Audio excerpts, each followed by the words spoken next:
And that tariff tug of war could lead to a Supreme Court decision. A federal appeals court has temporarily reinstated President Trump's levies on dozens of countries around the world.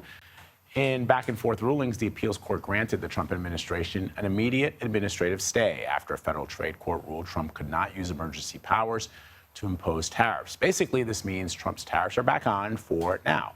So let's bring in CBS News Chief White House correspondent Nancy Cordes, who's joining me now from the White House. Good to see you, Nancy. So where do things stand today?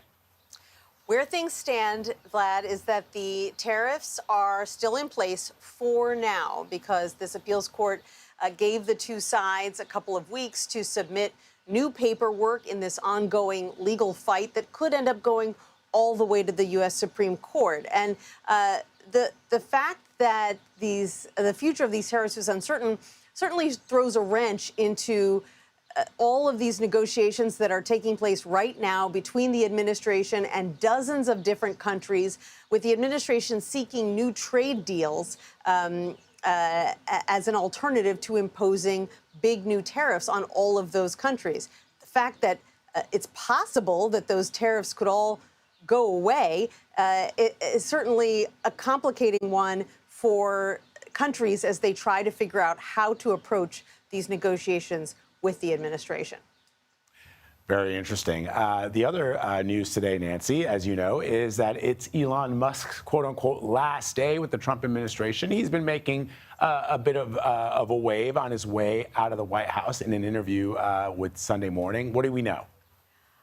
What we know is that he is now acknowledging that as much of a booster as he was for President Trump while he was working in the White House, he now concedes that actually he did have some significant disagreements with the White House, but simply didn't want to share them because it would complicate his employment here and his work on DOGE, which was really his biggest priority over the past 4 months. Take a listen to how he describes the challenge on CBS Sunday Morning. You know, it's not like I agree with everything the administration does. So it's like I agree with much of what the administration does, but we have differences of opinion. There are things that I don't entirely agree with. But it's difficult for me to bring that up in an interview because then it creates a bone of contention. So then I'm a little stuck in a bind where I'm like, well, I don't want to, speak out against the administration, but I don't want to. I also don't want to take responsibility for everything the administration is doing. Now, a cynic might say that Tesla's stock price and its sales took a big hit while Elon Musk was working here at the White House, and that perhaps he is now looking to claw back some distance between himself and the president with these sort of vague differences that he says he has with Mr. Trump. But we'll be able to try to determine that for ourselves a little later today when President Trump and Musk take questions side by side from reporters in the Oval Office to mark Musk's last day on the job.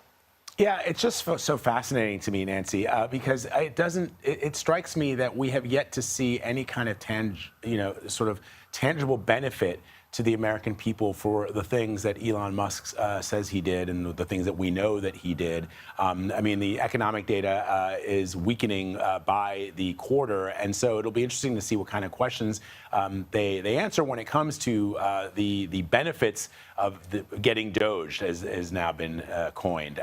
As you know, the president's also going to Pittsburgh, Nancy, and have a deal between Nippon Steel and U.S. Steel. What can you tell us about that?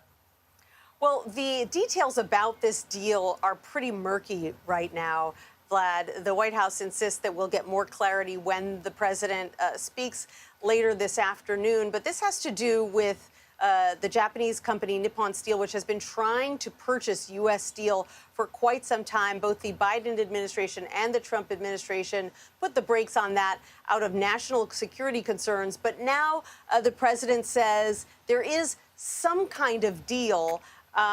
But he says that it's going to involve an investment by Nippon Steel and partial ownership that would still be controlled by the United States. Essentially, it sounds like the administration is kind of trying to have it both ways here. The president likes the idea of foreign investment. We know that. And yet there are a lot of steel workers in Pittsburgh who worry that if Nippon Steel buys U.S. Steel, that will mean a loss of jobs. And so he's insisting that even though Nippon Steel is going to be putting some amount of money into this deal, that the U.S. is still going to maintain ultimate control. We'll see if that is really the case when he speaks later today. Really interesting. All right, Nancy Cordes, always great to have you on a Friday. Thank you.